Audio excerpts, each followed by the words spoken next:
السلام علیکم خواتین و حضرات، چینل پر آنے کا بہت بہت شکریہ۔ اگر آپ نے ابھی تک چینل کو سبسکرائب نہیں کیا تو اس کو سبسکرائب کر لیں تاکہ آنے والی ویڈیوز کی اپڈیٹ سب سے پہلے آپ تک پہنچ سکیں۔ ایک ہفتہ ہونے کو آیا تھا کبرا کے ایگزام، بس اب 1-2 دن میں ختم ہی ہونے تھے۔ اس دوران وہ اس سے کم ہی ملا تھا۔ آج کل اس کے آفس میں بھی اتنی مصروفیات تھی کہ اسے اپنا ہی ہوش نہیں ہوتا تھا۔ ابھی بھی وہ انہیں سب میں مصروف تھا جب اس کا فون رنگ ہوا۔ نمبر ان نون تھا لیکن کچھ سوچتے ہوئے وہ اٹینڈ کر گئے۔ جی میں تسمیر خانم۔ آگے کی بات سنتی اس کے پیروں کے نیچے سے زمین نکلی تھی۔ کون سی ہاسپٹل میں آتا ہوں؟ اپنی چیزیں ایسے چھوڑے ہوئے باہر کی طرف لپکا۔ ابھی اسے کسی نے فون کر کے جون کے بری طرح ایکسیڈنٹ کی خبر دی تھی۔ راش ڈرائیونگ کرتا وہ اس وقت ہاسپٹل میں تیزی سے داخل ہو۔ یا جہانگیر خان نام کے پیشنٹ کو لے کر آئے ہوں گے، ان کا بھی ایکسیڈنٹ ہوا۔ وہ ریسیپشن پر کھڑی لڑکی سے مخاطب تھا جب میری بھاگتے ہوئے اس کے گلے سے لگی۔ شکر ہے تم آ گئے، پتہ نہیں جون کہاں ہے؟ یہ لوگ تو منع کر رہے ہیں کہ اس نام کا کوئی پیشنٹ یہاں نہیں ہے۔ وہ اس کے گلے لگی رو رہی تھی جب تسمیر نے ایک جھٹکے سے اسے پیچھے تم یہاں کیا کر رہی ہو؟ اس کی پیشانی پر ان گنت بل نمودار۔ وہ مجھے کال آئی تھی کہ جون کا ایکسیڈنٹ، تو میں اس کے خطرناک تاثرات دیکھ کر وہ ٹوٹے پھوٹے لفظ ادا کرنے لگے۔ نو سارے یہاں اس نام کے کوئی پیشنٹ نہیں ہے۔ آپ کو شاید کوئی غلط فہمی ہو۔ لڑکے کے بولنے پر وہ اس طرف متوجہ ہوتا جون کو فون ملا گیا۔ بس بردر، وہ اپنی فائل میں منہ دیے بیٹھا جب اس کی کال سے وہ کچھ تشویشی انداز میں کال اٹھا گیا۔ کہاں ہے تو؟ آفس۔ کیوں؟ بس کچھ نہیں۔ ٹھیک ہے، پہلا سوال پوچھتے وہ کال رہ گیا۔ کچھ نہیں ہوا ہے، اسے اپنے آفس میں ہے۔ اس پر نظر بغیر ہی وہ فون جیب میں رکھے موڑ کسی نے پرینک کر دیا ہے ہمارے ساتھ۔ میری اس کے ساتھ ساتھ چلنے کی۔ ہاں عجیب لوگ ہیں پرینک کرنے کے لیے۔ ایک تو ان کے پاس میرا نمبر بھی آ گیا، پھر یہ دیکھو کہ میرے ساتھ کرنے کے ساتھ انہوں نے تمہیں بھی اس پرینک میں گھسیٹا۔ لازمی سمجھنا بہتر ہوگا آئندہ اس قسم کے پرینک میرے ساتھ نہ ہی ہوں۔ وہ ایک کاٹدار نظر اس پر ڈالے لمبے لمبے ڈگ بھرے گاڑی کی طرف بڑھ گیا کہ میری مٹھیاں بیچ کر رہ گئی، لیکن جو بھی اس نے اپنا کام تو کر ہی دکھایا تھا۔ میں کم ان سر۔ وہ اس کے دروازے پر دستک دیتی پوچھنے لگی، یس پلیز مس بات جہانگیر آئیے۔ وہ جس انداز میں بولا تھا بات اپنی مسکراہٹ چھپا گئی۔ وہ ابھی سے ہی اس کا نام کے آگے اپنا نام جوڑ گیا تھا۔ وہ سر میں آج جلدی چلی جاؤں گی، میرا کل پیپر ہے۔ وہ جھجک کر کہنے جی بالکل، لیکن آپ ذرا یہ کچھ فائلز دیکھ لیجیے، اور دوسرا یہ کہ ایک شرط پر آپ کو جانے دوں گا۔ کیسی شرط؟ بات حیران ہو، یہی کہ ڈراپ میں ہی کروں گا۔ وہ مسکرا کر کہتا اپنی چابی اٹھا گیا۔ نہیں، اس کی ضرورت نہیں ہے، میں نیچے ویٹ کر رہا ہوں، جلدی آ جائیں۔ اس کے سنے بغیر ہی وہ باہر نکل گیا تھا۔ سب بات پیچھے عجیب سی الجھن میں پھنس گئی۔ اب تو ویسے بھی اس کے سامنے کنفیوز ہی ہو جایا کرتے۔ سٹاپ، کیا ہوا؟ جون اس کے اچانک چیخنے پر فون بریک لگا گیا۔ وہ بلی کا بچہ ابھی نیچے آ جاتا گاڑی کے۔ اف، آپ نے تو مجھے ایسے ڈرایا تھا جیسے کہ آگے کوئی انسان کا بچہ۔ جون خفگی سجائے بولا، تو مطلب یہ جانوروں کی جان کی کوئی ویلیو نہیں رکھتی؟ ان کا کیا قصور؟ لوگ ہی گاڑی اندھے ہو کر چلاتے ہیں۔ وہ منہ بنا گیا کہ جون اس کی اس ٹون پر حیران تھا۔ تمہیں بلیاں پسند ہیں؟ اب کی بار وہ مسکرا کر اس کا ہاتھ تھام گیا۔ جی بہت پسند ہے، ان کے معاملے میں کوئی کمپرومائز نہیں کرتی میں، اور ویسے بھی ہمیں ہر جانور سے پیار ہی کرنا چاہیے، اتنے کیوٹ تو ہوتے ہیں۔ اپنے ہاتھ پر اس کی گرفت دیکھ کر وہ بمشکل سنبھلی۔ اچھا جی، آئندہ خیال کروں گا۔ اب آپ مسکرا دیں ذرا۔ اس کی محبت پاش لہجے سے سب نظریں چکا گئی۔ اوے نیلی بلی، تم نے یہ دیکھی ہے؟ روحان کے بلانے پر وہ اس طرف جب وہ اپنے نکاح کی البم اس کے سامنے کر گیا جہاں اس کی اور تسمیر کی تصویر تھی۔ وہ کیمرے میں دیکھ رہی تھی جبکہ تسمیر سبز آنکھوں میں ڈھیر محبت لیے اسے ہی دیکھ رہا تھا۔ تصویر کھینچنے والے کا کمال تھا جس نے اس خوبصورت لمحے کو بخوبی کیمرے میں اتارا تھا۔ کتنے اچھے لگ رہے ہو تم دونوں، روحان ستائشی انداز میں کہنے لگا، جس پر کبرا محض مسکرا دی۔ اگر وہ اس شخص کی آنکھوں کو دیکھتی تو وہاں اسے اپنے لیے محبت ہی نظر آتی تھی، لیکن جب وہ اپنی آنکھوں سے دیکھے کہ منظر کو دیکھتی تو اسے اپنی آنکھوں پر اعتبار ہی ہوتا تھا۔ عجیب ہی کشمکش میں تھی وہ، جہاں دل اس کی گواہی دیتا تھا لیکن دماغ اسے دوبارہ ملنے والے دھوکے سے باز رکھے ہوئے تھا۔ کہاں ہو گئی ہو؟ تم بھی تعریف کرو نا۔ روحان کی آواز سے وہ اس کی طرف متوجہ ہوئی جو اب اپنی تصویریں اسے دکھا رہا تھا۔ تمہاری کیا تعریف کروں؟ جھوٹی تعریفیں نہیں ہوتی میرے سے۔ وہ منہ بنا گئی، تو کس نے کہا جھوٹی کرو؟ سچی کرو نا، دیکھو نا تو کتنا پیارا لگ رہا ہوں میں۔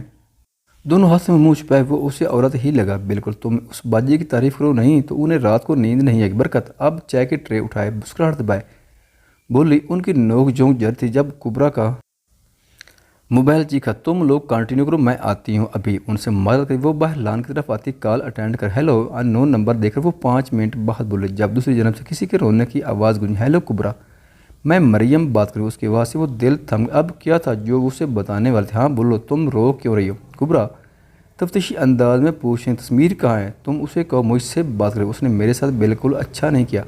وہ ہچکیاں لے رہی تھی۔ کیا ہوا ہے مریم، تم مجھے بتاؤ اور کیا کہنا ہے تسمیر سے، تم ٹھیک ہو نا؟ وہ خاصی پریشان، اس نے میرے ساتھ اچھا نہیں کیا، وہ تمہاری وجہ سے مجھ سے بہت ناراض، اس نے مجھے منع کیا کہ ہمارے بارے میں تمہیں کی صورت پتہ نہ لگے، لیکن سچ تو یہ ہے آئی ایم ایکسپیکٹنگ، اس کے الفاظ تھے جو اس کبرا کے پیروں کے نیچے سے زمین نکال چکے تھے۔ جھوٹ بول رہی ہو تم، آئندہ مجھے کال مت کرنا، وہ خواب کسی کیفیت میں بولے۔ اگر تمہیں میرا یقین ہے تو میں تمہیں ثبوت دکھا سکتی ہوں۔ میری ابھی جب وہ کال کاٹ سے تیز قدم اٹھائے وہ اندر داخل ہوئی۔ یہ چائے تو پی لو، برکت اسے پیچھے سے کہنے لگی، لیکن وہ انسنی کرتی تیز سیڑھیاں عبور کر رہی تھی۔ اس وقت بس وہ سب کی آنکھوں سے اوجھل ہونا چاہتی تھی۔ روم میں آتے ہی اسے خود کو میری کی بات جھوٹ پر یقین دلایا۔ جب پھر سے فون پر یک کے بعد دیگر نوٹیفیکیشن جگ میں اوپن کرنے پر وہ میری اور تسمیر کی ہاسپٹل کی چند تصویر جن میں وہ کبھی اسے گلے لگایا ہوا تھا، کہیں وہ دونوں ساتھ باہر نکل رہے تھے۔ کچھ رپورٹیں بھی تھیں جن میں اس کی بات کی حقیقت ہونے پر کوئی شبہ باقی نہیں تھا۔ وہ موبائل بیڈ پر پھینکتی روتی چلی گئی تھی۔ وہ آفس سے تقریباً 10 بجے فری ہوا تھا۔ گاڑی پورچ میں کھڑی کر کے اپنا کوٹ ایک بازو پر ڈالے وہ بے نیاز سا اپنے روم کی جانب بڑھنے لگا۔ بھائی کہاں گم ہیں آپ؟ یار کچھ رحم ہی کر لیں، میری شادی کے دن قریب ہے لیکن کوئی سیریس ہی نہیں رہا۔ وہ دونوں بہنیں بھی ایگزام میں بزی ہیں، میری والی تو اب کوئی لفٹ ہی نہیں کروا رہی۔ وہ اسے آتا دیکھ اکتا کر بولا، اور تمہارے نہیں ہیں ایگزام؟ میرے خیال سے تو تم اور برکت ایک ہی کلاس میں ہو جاؤ، شاباش پڑھو۔ تسمیر سے گور گیا۔ بھائی یار کیا بول رہا ہوں، ویسے بھی وہ نیلی بلی بھی صبح سے منہ پھلائے بیٹھی ہے۔ اس کے کہتے ہی تسمیر سیدھا ہوا۔ کیا مطلب میری والی؟ وہ اپنی طرف اشارہ کرنے لگا۔ جی آپ ہی کی والی۔ اب یہ مت پوچھ گیا کیوں منہ پھلائے ہوئے، کیونکہ مجھے خود نہیں پتا۔ وہ کنتے اچکا گیا جس پر تسمیر سر ہلاتا اوپر کی جانے بڑا ضرور وہ اسے کوئی حساب لینے بیٹھی ہوگی۔ کمرے میں آتے ہی وہ صوفے پر بیٹھی کتابیں منہ دیے نظر آئی۔ کیا ہوا ہے تمہیں؟ اب وہ کوٹ الماری میں سیٹ کرتا اس سے مخاطب ہوا جو اس کی بات ایسے نظر انداز کہ جیسے وہ یہاں موجود ہی نہ ہو۔ اٹھو جا کر کھانا لگو، ہم ساتھ کریں گے۔ اب کی بات تسمیر اس کا بازو تھامے بولا جس سے وہ درشتی سے پیچھے ہٹا گئی۔ پیچھے ہوں، وہ سرخ آنکھوں سے چلائی۔ کیا ہوا ہے تمہیں؟ اس کی لاکھ مزاحمت کے باوجود وہ اسے جھٹکے سے اپنے مقابل کر گھٹے۔ اور بہت بہت مبارک ہو آپ کو اپنے ہونے والی اولاد کی۔ وہ اس کو گرائی جبکہ اس کی بات پر تسمیر کے تاثرات ڈھیلے پڑے۔ نو وے سویٹ ہارٹ، تمہیں کوئی غلط فہمی ہوئی۔ اس کے سراپے پر نظر ڈالے وہ زوموانی انداز میں بولا۔ مسکراہٹ چاہنے کے باوجود بھی وہ چھپا نہیں سکا۔ فضول باتیں نہ کرو اپنی، میں آپ کی اور میری کی بات کر رہی ہوں، غلطی سے بھی جھوٹ نہ بولیے گا۔ اس کو کہتے تسمیر کے دماغ میں جھمکا سا دوپہر والا واقعہ یاد آ، لیکن فی الحال اس کے پاس میری کو چھوڑ کر بہت سے کام تھے جو اسے سمیٹنے تھے۔ اب کیوں چپ ہو گئے؟ چوری جو پکڑی گئی ہے۔ کبرا اب تلخی سے گویا، فضول بحث کرنے کا ٹائم نہیں ہے میرے پاس، اور وہ بھی اس شخص سے جسے میری باتوں کا اعتبار ہی نہ ہو، جسے مجھ سے زیادہ اپنی آنکھوں پر یقین ہو۔ اسے سائڈ پر کرتا وہ واش روم کی طرف بڑھ گیا۔ کچھ لمحوں بعد وہ فریش سا روم میں آیا۔ اس کا کھانا بیڈ پر ہی رکھا تھا۔ گہری مسکراہٹ نے ہونٹوں کا احاطہ کیا۔ وہ چاہیے جتنی ہی بے رخی دکھائے لیکن اس کے کام خود ہی کیا کرتے تھے۔ کچھ ہی دیر میں وہ فری ہو کر بیڈ پر ڈھہ سکا۔ دن رات کے کام سے وہ مزید تھک جایا کرتا تھا۔ اس کے برتن سمیٹ کر ٹیبل پر رکھے وہ مڑی کہ اسے جھٹکے سے بیڈ پر کھینچ گیا۔ چھوڑے مجھے، اس کی گرفت سے نکلنے کو وہ مچھلی سی تھی۔ چھوڑنے کے لیے تھاما۔ اب چپ ہو کر سو جاؤ، میں بہت تھکا ہوں آج۔ وہ اس کے کان کے قریب گمبھیر آواز میں سرگوشی کرنے لگا۔ ہٹیں پیچھے، میری کا ایکسپیکٹ کرنا اتنا ہی امپوسیبل ہے جتنا کہ تمہارا۔ ایسے ہی لیٹ جاؤ، کیا پتہ کل ہو نہ ہو۔ اس کے کان کے قریب خمار آلود لہجے میں کہنے لگا کہ اس کی بات سے نہ جانے کیوں کبرا کے مزاحمت کرتے ہاتھ رکے تھے، جس پر وہ مسکرا کر اسے حصار میں لیے آنکھیں موند گئی۔ خواتین و حضرات، ویڈیو دیکھنے کا شکریہ۔ اگر ویڈیو پسند آئے تو چینل کو سبسکرائب کریں اور ساتھ ہی بیل کے آئیکن کو لازمی پریس کریں تاکہ آپ کو آنے والی ویڈیوز کے اپڈیٹ سب سے پہلے مل سکیں۔ خدا حافظ۔